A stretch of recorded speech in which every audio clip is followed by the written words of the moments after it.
ترک اولا کر لیا وہاں پہ، لیکن جیسے ہی جنت سے پھر نکالے گئے تمام جنت کا لباس لے لیا گیا۔ ایسا ہے کہ نہیں ہے؟ وہ جنت کی نعمات تمام کی تمام لے لی گئی، لباس لے لیا گیا جناب آدم سے، جو جنت کے اندر لباس تھے وہ اتار لیے گئے۔ اب جیسے ہی ترک اولا کر بیٹھے، جنت کے لباس لے لیے گئے، اب درختوں کے پتوں کی طرح لگ گئے جناب آدم نے۔ میں اپنے جسم اطہار کو ڈھانپوں، اپنی شان و منزل تو جنت میں دیکھ سکتے ہیں، لیکن درخت اونچے ہوتے گئے، انہوں نے اپنے پتے دینے سے انکار کیا، پتے دینے سے انکار کیا۔ انہوں نے کہا کہیں ہم بھی سزا ہمارے سزا یافتہ کو، کہیں ہم بھی سزا کے زمرے میں نہ آ جائیں، تو انہوں نے پتے دینے سے انکار کیا۔ کہتے ہیں دو درخت ایسے ہیں جنہوں نے پتے دیے، دو درخت ہیں جنہوں نے پتے دیے۔ اب جس نے پتے دیے جناب آدم نے اپنے جسم پہ لپیٹا ان پتوں کو اور سری لنکا میں اتارے گئے، جنت کا لباس وہیں پر رہ گیا۔ اب جس درخت نے پتے دیے، اللہ نے قیامت تک کے لیے ان درختوں کے لیے کہا کہ ان سے خوشبو آتی رہے گی، قیامت تک کے لیے ان سے خوشبو آتی رہے گی کہ اللہ کے نبی کی انہوں نے مشکل وقت میں مدد فرمائی، امتحان میں مدد فرمائی۔ تو وہ جنت کے مالک نہیں تھے، کون جناب آدم؟ جنت کے مالک نہیں تھے۔ رہ سکتے ہیں جتنے دیر مرضی رہیں، جنت کی نعمات استعمال کرتے رہیں، لیکن جیسے ہی جنت سے نکالے گئے جنت کے لباس وہیں پہ۔ حسن حسین ہے جنت کے مالک، حسن حسین ہے جنت کے مالک، جنت کے سردار۔ اور پھر جیسے ہی سردار میں نے کہا جب چاہے مالک جب چاہے اپنی جاگیر سے جو چاہے منگوا سکتا ہے، ایسے ہی ہے نا۔ اس لیے عید کے دن جوڑے وہاں سے آئے تو حسن حسین جوانہ نے جنت کے کیا ہے؟ سردار، جنت کے بھائی جان۔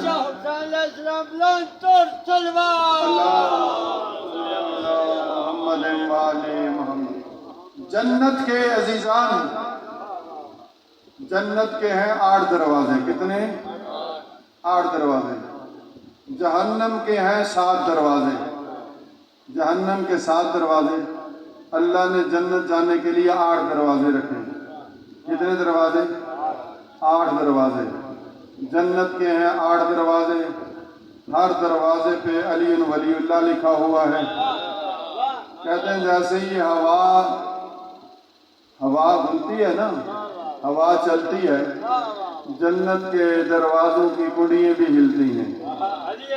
جیسے ہی وہ ہلتی ہیں ان سے علی علی کی صدا، ان سے علی علی کی آواز آتی ہے۔ جنت کے دروازوں پہ جب ہوا چلتی ہے، کنڈیاں ہلتی ہیں۔ جنت کے دروازے ہیں 8، ہر دروازے پہ علی علی لکھا ہوا ہے۔ یہ پاک پتن والا دروازہ وہاں ہمیں نہیں ملتا، باقی جو ہے 8 دروازے جنت کے۔ اب جنت کا دروازہ جو معصوم نے بیان فرمایا، ایک دکھاؤں آپ کو، اس سرزمین پہ، اس دنیا میں جنت کے 8 دروازوں میں جو مولا نے فرمایا کہ ایک دروازہ ہے جنت کا، کہو تو بتاؤں؟ ضرور پڑھیے گا محمد والے محمد۔ جنت کے 8 دروازوں میں مولا نے فرمایا ایک دروازہ قوم میں کھلتا ہے، قوم میں، جہاں کریم ہے اہل بیت، معصوم قوم سلام اللہ علیہ بلند تر صلوات، اللہم صلی علی محمد وآل محمد۔ ایک دروازہ قوم میں کھلتا ہے۔ اگر دیکھنا چاہتے ہو تو وہاں جاؤ بی بی کے روضے پہ، تو گویا آپ جنت کا دروازہ دیکھ لیا، گویا جنت کا دروازہ کسی مولوی نے نہیں کہا، کسی مفکر نے نہیں کہا، معصوم فرما رہے ہیں 8 دروازوں میں سے ایک دروازہ قوم میں کھلتا ہے۔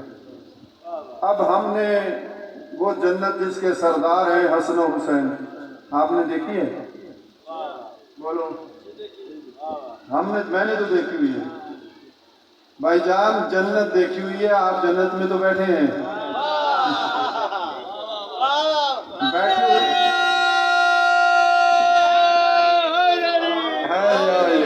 جنت میں آپ بیٹھے ہوئے ہیں۔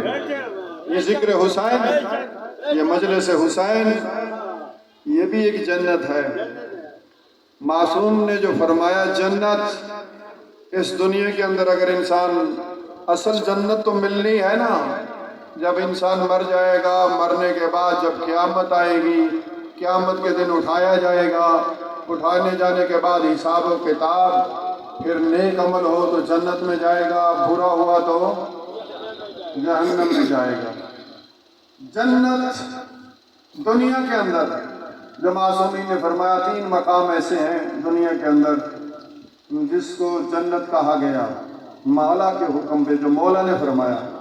ایک تو پیغمبر نے فرمایا، پیغمبر فرماتے ہیں جنت المولا، مسجد نبوی، جہاں پیغمبر خطبہ دیتے تھے، اس کے ساتھ وہ جگہ ہے جنت مولا جو جنت کے ٹکڑوں میں سے ایک ٹکڑا لا کے وہاں پہ رکھ دیا گیا۔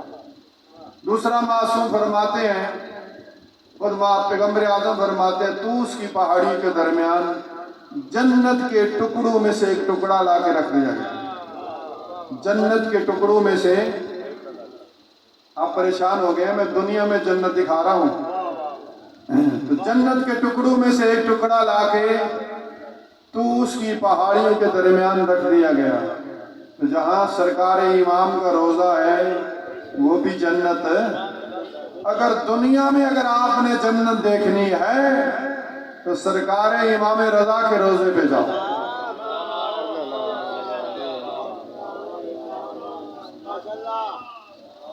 مل کر درود پڑھیے گا، اللہم صلی علی محمد و آل محمد۔ جنت کے ٹکڑوں میں سے ایک ٹکڑا لا کے طوس کی پہاڑیوں کے درمیان، پیغمبر اعظم فرماتے ہیں کریم میرا ایک ٹکڑا، پیغمبر فرماتے ہیں میرا ایک ٹکڑا وہاں پہ دفن ہوگا، جو اس کی زیارت کرے گا اس کے اوپر جنت واجب ہوگی۔ اب پھر چھٹے امام کا فرمان ہے، سرکار امام جعفر صادق علیہ السلام کا۔ چھٹے امام فرماتے ہیں کربلا جایا کرو۔ کیا ہے کربلا؟ مولا فرماتے ہیں کربلا جایا کرو تاکہ جنت کے راستوں سے آشنا ہو جاؤ، جنت کے راستوں سے آشنا ہو جاؤ، جنت کے راستوں کا تمہیں پتہ چلے۔ تو پتہ چلا یہ بھی جنت کے راستوں میں سے ایک راستہ کربلا کی سرزمین۔ آپ دیکھیں ایک بہت بڑا بادشاہ گزرا دنیا کے اندر، امیر تیمور اس کو کہا جاتا ہے، تیمور علم۔ اس کے شیعہ ہونے کی جو وجہ بیان کی گئی ہے علماء نے بیان فرمایا، ایک محاذ پہ سخت جنگ ہو گئی تو اس کا ایک جو جرنیل تھا وہ شیعہ تھا، آل محمد کا ماننے والا ایک جرنیل، باقی سارے ناصری تھے، اس سے بغض رکھتے تھے، شیعہ ہونے کے ناطے سے اس سے بغض رکھتے تھے۔ مشکل محاذ پہ ایک مقام پہ جنگ شروع ہو گئی، بغاوت ہو گئی، اس کو کچلنے کے لیے امیر تیمور نے اپنے جرنیلوں کی طرف دیکھا، سب جرنیلوں نے شیعہ کا نام لیا کہ جائے گا، پہاڑوں کا سفر ہے آگے بہت، لہٰذا جائے گا، فتح کر لے تو اچھا، نہیں تو وہیں پہ مارا جائے گا، جان چھوٹ جائے گی۔ تو سب جرنیلوں نے امیر تیمور کو کہا، اسی شیعہ جرنیل کو کہا کہ بھیجو، اسی کو بھیج دیا۔ جب بادشاہ نے کہا، بادشاہ کے حکم کو مانا، میں جانے اپنی فوج لے کے، کچھ دستے لے کے۔ اب جیسے آج کل وائرلیس ہے، فون ہے، بتا دیتے ہیں کہ آج فلاں جگہ پہ پڑھا ہوا ہے، فلاں جگہ پہ پڑھا ہوا ہے۔ اس زمانے میں علم نجوم کے ذریعے اتنے ماہر لوگ تھے، وہ بتا دیتے تھے کہ آج فوج فلاں جگہ پہ پہنچی ہے، فلاں جگہ پہ پہنچی ہے، آج جنگ شروع ہو گئی ہے، اب جنگ ختم ہو گئی ہے، اب واپس آ رہے ہیں۔ سارا کے سارا علم نجوم کے ذریعے. سمجھ آ رہی ہے گفتگو؟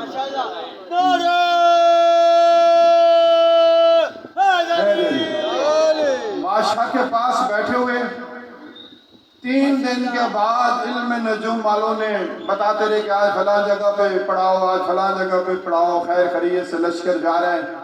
3 دن کے بعد علم نجوم والوں نے کہا کہ جنت میں چلا گیا. کہاں چلا گیا؟ جنت میں چلا گیا. دوسرے دن بھی جنت میں، تیسرے دن بھی جنت میں. بادشاہ نے سمجھا کہ وہ انا للہ یعنی مر گیا ہے، چلا گیا ہے جنت میں. 3 دن کے بعد انہوں نے کہا کہ جنت سے نکل گیا ہے، جنت سے نکل گیا. اب 3 دن کے بعد انہوں نے کہا جنت سے نکل گیا. پھر انہوں نے کہا 5-6 دن کے بعد محاذ جنگ پہ پہنچ گیا، اب جنگ ہو رہی ہے، اب جنگ فتح ہو گئی ہے، اب واپس آ رہا ہے، اب فلاں جگہ کے پہاڑ ہے. پھر انہوں نے کہا پھر جنت میں چلا گیا ہے. پھر 3 دن تک انہوں نے کہا جنت میں. پھر انہوں نے کہا اب جنت سے نکل چکا ہے. یہاں تک کہ انہوں نے کہا کہ اب جو ہے شہر کے باہر پڑاؤ ڈالا ہے، کل تک یہاں پہ پہنچ جائے گا. جب بادشاہ کے پاس پہنچا وہی شیعہ جرنیل، اس نے کہا تم نے جاتے ہوئے 3 دن تک کہاں قیام کیا؟ واپسی پہ 3 دن تک تو نے کہاں پہ قیام کیا؟ اس نے کہا آپ تو جانتے ہیں میں آقا حسین کا ماننے والا ہوں، 12 اماموں کا ماننے والا ہوں. میں جا رہا تھا محاذ جنگ پہ، راستے میں تھی کربلا، میں 3 دن تک کربلا میں رہا. میں 3 دن تک کہاں رہا؟ کربلا میں. وہاں میں نے مولا حسین کی قبر کی زیارت کی ہے، وہاں پہ اپنی دعائیں حاجتیں مانگی ہیں، فتح کی کامیابی کی دعا مانگی ہے. پھر محاذ جنگ پہ چلا گیا. واپسی پہ پھر جب میں آیا پھر میں نے 3 دن تک کربلا کے میدان میں رہا. پھر میں کربلا میں رہا، آقا حسین کی اس قبر کی زیارت کی. اب بڑا حیران، بڑا پریشان. اس کے بعد اس نے کہا مجھے بھی کلمہ پڑھا، جو جنت میں رہا ہے مجھے بھی وہی کلمہ پڑھا. پھر شیعہ ہو گیا. کیا ہو گیا؟ شیعہ ہو گیا. پھر ہر سال کربلا میں، ہر سال کربلا میں. پھر ہر سال کیا ہے؟ بولو. ہر سال یوم عاشور کربلا میں.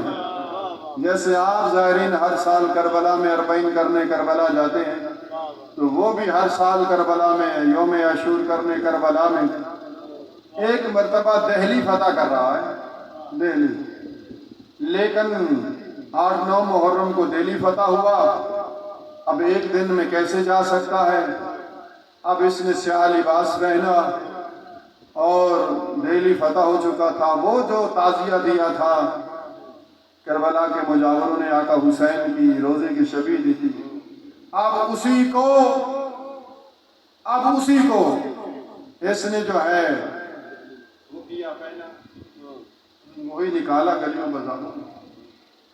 آقا حسین کے روزے کی شبیہ تو کیا ہے؟ گلیوں بازاروں میں تعزیہ دار آقا حسین علیہ السلام کے روزے، تعزیہ دار کربلا کے اندر. پھر آپ دیکھیں ایک اور واقعہ ملتا ہے علم نجوم کے حوالے سے، ضرور پڑھیے گا. محمد والے محمد کی ذات اقدس سے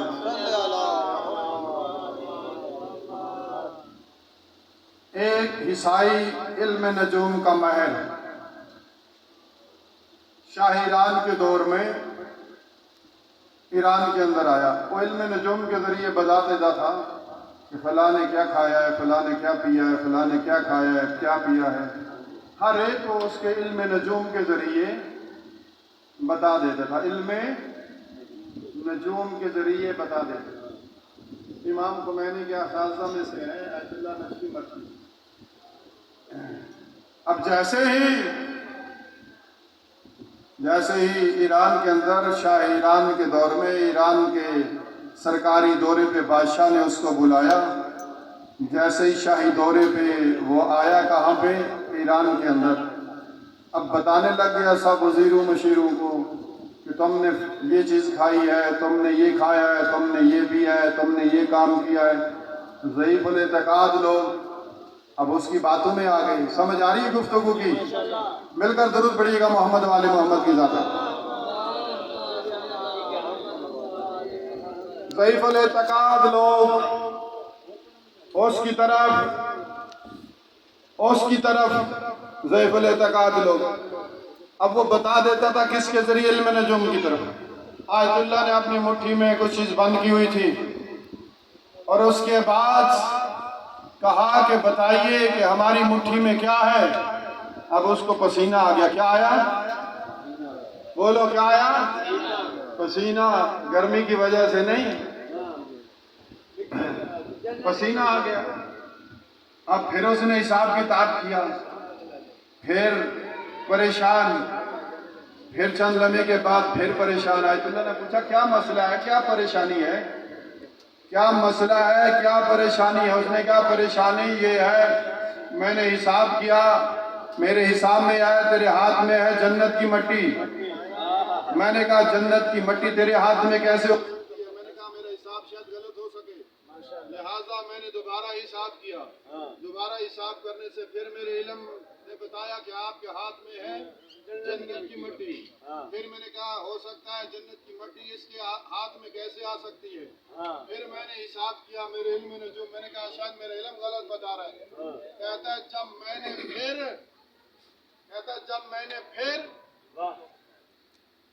نے پھر حساب کیا تو پھر اس حساب میں پھر آیا کہ ہاتھ میں ہے جنت کی، یا ہے جنت کی مٹی. میں نے کہا جنت کی مٹی اس کے ہاتھ میں کیسے آ سکتی ہے؟ کہا آیت اللہ نے ہاتھ کھولا، فرمایا یہ دیکھو میرے ہاتھ میں ہے خاک شفا. کیا ہے؟ خاک شفا. یہ ہے خاک شفا جنت کی مٹیوں میں.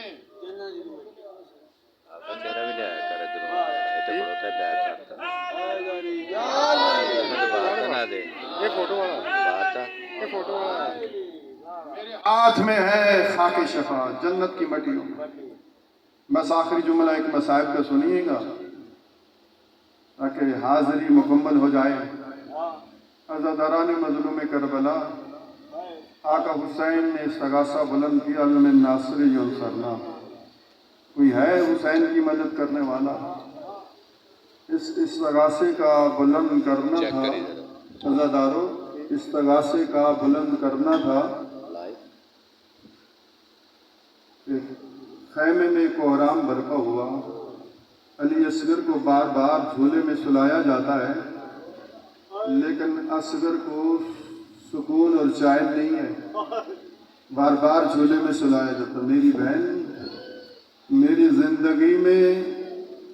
زندگی میں تو نے رونا شروع کیا. فرمایا جب سے آپ نے استغاثہ بلند کیا ہے اصغر کو جھولے میں سکون نہیں ہے، اصغر کو جھولے میں سکون نہیں ہے. عزاداروں رونے کے دن ہے. یہ ذکر ذاکر کا محتاج نہیں ہے، یہی رونے کے دن ہیں. الفاظ ہوتے ہیں پڑھنے والے کے.